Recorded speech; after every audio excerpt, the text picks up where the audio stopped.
है कि हम दोनों को बात करने दीजिए, हम दोनों बात करते रहेंगे, जब जरूरत पड़ेगी आप लोगों को जरूर जानकारी पहुंचाएंगे। He actually speaks very good English. We just don't want to talk.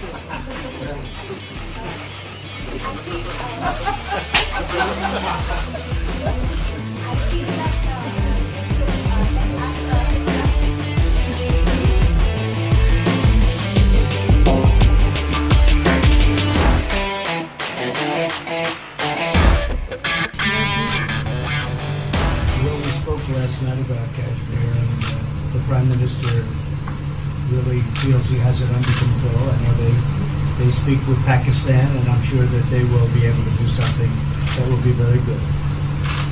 We spoke about it last night at Guru. Mr. Modi, do you want to add?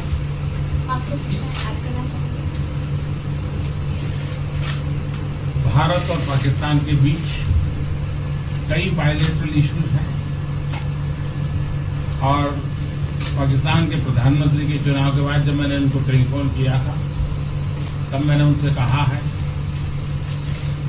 कि पाकिस्तान को भी गरीबी के खिलाफ लड़ना है, भारत को भी गरीबी के खिलाफ लड़ना है, पाकिस्तान को भी अशिक्षा के खिलाफ लड़ना है, भारत को भी अशिक्षा के खिलाफ लड़ना है, पाकिस्तान को भी बीमारी के खिलाफ लड़ना है, भारत को भी बीमारी के खिलाफ लड़ना है। हम दोनों देश मिलकर के गरीबी के खिलाफ लड़ें, हमारी असुविधाओं के खिलाफ लड़ें और हम मिलकर के दोनों देश की आवाम की भलाई के लिए काम करें। ये संदेश मैंने पाकिस्तान के प्रधानमंत्री जी को भी दिया है और राष्ट्रपति ट्रंप से भी हमेशा हमारे इस बायलैटरल संबंधों के संबंध में बात होती रहती है। Between India and Pakistan, there are many bilateral issues. And after Mr. Imran Khan became the Prime Minister of Pakistan, I called him up to congratulate him, and I told him that Pakistan needs to fight poverty, India too. Pakistan needs to fight illiteracy, India too. Pakistan needs to fight disease, India too. And so together, let us join our forces to fight poverty and all the ills that are facing our two countries. Let us work together for the welfare of the people of our two countries. And this is the message that I keep giving my counterpart in Pakistan. Along with President Trump, we also keep talking about the different bilateral issues between us. Mr. Modi, would you like to have President Trump be involved in negotiating between Pakistan and India? Bharat और पाकिस्तान के सारे issues bilateral हैं और इसलिए हम दुनिया के किसी भी देश को इनके लिए कष्ट नहीं देते हैं और मुझे विश्वास है कि भारत और पाकिस्तान जो 1947 के पहले एक ही थे, हम मिलजुल करके हमारी समस्याओं पर चर्चा भी कर सकते हैं और समाधान भी कर सकते हैं। India and Pakistan have all the issues are of bilateral nature, and we do not want to give pains to any country in the world to in fact try to do anything in this, because these issues are bilateral. And I trust that before 1947, when we were one country, then even afterwards we can find solutions through discussions. Mr. President, is that offer still on the table? I'm here. I have a very good relationship with both gentlemen, and I'm here. If for any reason, but I think they can do it themselves very well. They've been doing it for a long time. President, the Chinese have said today publicly that it's more low-level calls that have happened, and they're downplaying the significance of the calls the U.S. administration. I don't know what you mean by that. Low level? The vice premier is low level? I don't think so. What's in your mind, they're low level? What is the position of the gentleman that was quoted in the newspaper today? Right. Well, the Vice Premier, Leo, came out with very significant statements, and we've been communicating through intermediaries back and forth with him. That's the Vice Premier of China.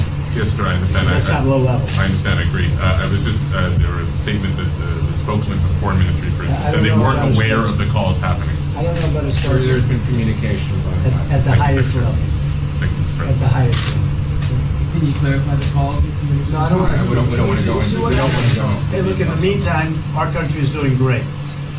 We're doing great. And the Prime Minister just congratulated me. Everybody that's met has congratulated us on the job we're doing in the United States with our economy. Our economy is phenomenal, best it's ever been. And that's despite the trade deals. And when the trade deals get done, like we did with Japan yesterday, we did a really big, tremendous trade deal with Japan. And we have others coming. We're negotiating now in earnest with the European Union because they want to do that. They want to do that, and I do too. So when we get these deals done, our country will be transformed. I mean, it'll be monetarily transformed. It's such a difference between the horrible, horrible one-sided deals that we had in the past. And frankly, past administrations should be ashamed of themselves for allowing that. But we have many of them. One of them is the USMCA, Mexico-Canada. And hopefully that'll get voted on very quickly. Everybody wants it to happen, so hopefully we can make that a bipartisan bill. But we have many trade deals that are doing very well, and including China. And I think it was necessary to go through this, you would say a rough patch, but I'd say maybe much more than a rough patch. But that's okay, because we've been paid billions and billions of dollars. And you know that prices haven't gone up, and there's been no inflation. And we've put a lot of money in the Treasury, and tens of billions of dollars. And I've given a lot of it to the farmers that were hurt. I've been able to give a lot of money, compliments of China, to the farmers that were hurt, because we gave them 16 billion and we gave them 12 billion the year before. That made them whole. That was the amount of money that China didn't invest in to our farmers, give to our farmers. So the farmers have been amazing, but they're very happy with the job we're doing. But eventually they're going to be the biggest, or one of the biggest beneficiaries. Okay? Mr. President, did you attend the climate session? Say it? Did you make it to the climate session, and were there any conclusions that you should I'm going to. In fact, it's going to be our next session. So we haven't had it. Do you have a message that you'd like to deliver to? No, I want clean air and clean water. And we're right now having the cleanest air and cleanest water on the planet. But that's what I want. I want absolutely clean air and clean water. Mr. President, just briefly back on China. We saw the comments from you about wanting calm. Calm, exactly. Just wondering if you can clarify what you meant about the call. Was that with lighthearted? I don't want to talk about calls. We've had calls. We've had calls at the highest levels. But I don't want to talk about that. But the vice chairman put out a statement last night that was a statement and saying that he wants to make a deal and he wants calm. And I think it's a very good word to use, calm. Not a word that I use that often, but it's a good word to use. And I think it's one of the reasons that's a great country. I mean, they understand. I think that message also helps with respect to Hong Kong. I really do. I think it makes it easier for Hong Kong to do something. And I think that President Xi will do something with Hong Kong. I really think that message is a good message with respect to what the ultimate outcome is in Hong Kong. Very, very positive message. And we appreciated it. We appreciated it. What else? Anything else? Mr. President, what are your latest thoughts on your threat on pulling out of the WTO?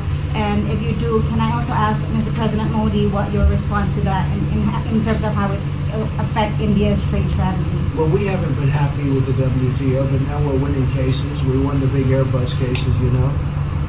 It's a tremendous case. I mean, it's billions of dollars.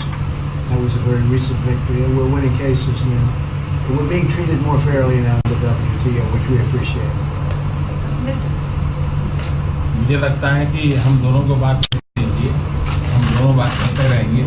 जब जरूरत पड़ेगी आप लोगों को जरूर जानकारी पहुंचाएंगे. He actually speaks very good English. We just don't want to talk about it. I feel that you should let us discuss these things, and when we feel the need, we will communicate to you. Mr. President, Russia has just recently said they have no intention of asking to be readmitted to the G7. However, No, I wouldn't expect they'd ask, because why would he's a proud man. He's done a real job, and why would he ask? No, it's something we discussed, and it's under discussion now. No votes or anything, but I would be inclined to say yes, and so would others, and some probably wouldn't be, but it's just a discussion. No, I would think that he wouldn't do that because he's a proud man. He wouldn't ask, but if something would happen, he would be asked, and I'm sure he would say yes to that. Do you have any indication from them that they would accept? No, I think it was a very good discussion. It was the initial discussion, but it was a very good discussion. But I think it would be appropriate. I think it would be good for Russia. I think it would be good for everybody. I think it would be a positive. But it's just a discussion that we had. It was a very interesting discussion and very, I think pretty even. I think ultimately people like the idea. Mr. President, what would be your message to the American people in terms of what is your biggest achievement at this G7? Well, we've had a lot of achievements. We have an achievement with Prime Minister Modi because we're doing great trade. We're doing a lot of trade with India. That's an achievement. I think obviously the Japan deal is a tremendous achievement because it's one of the biggest trade deals and it affects directly our farmers. Even the fact that he's taking all of the excess corn that China didn't take, hundreds of millions of dollars worth of corn, and he's buying that. Japan is buying all of that corn at a fair price. And, that was great. So that was very important. I also think that unity is very important. We had a very good, despite you read the newspaper stories, the stories bear no resemblance to what's taking place. You saw me with Chancellor Merkel. You saw me with all of them. The relationship is great.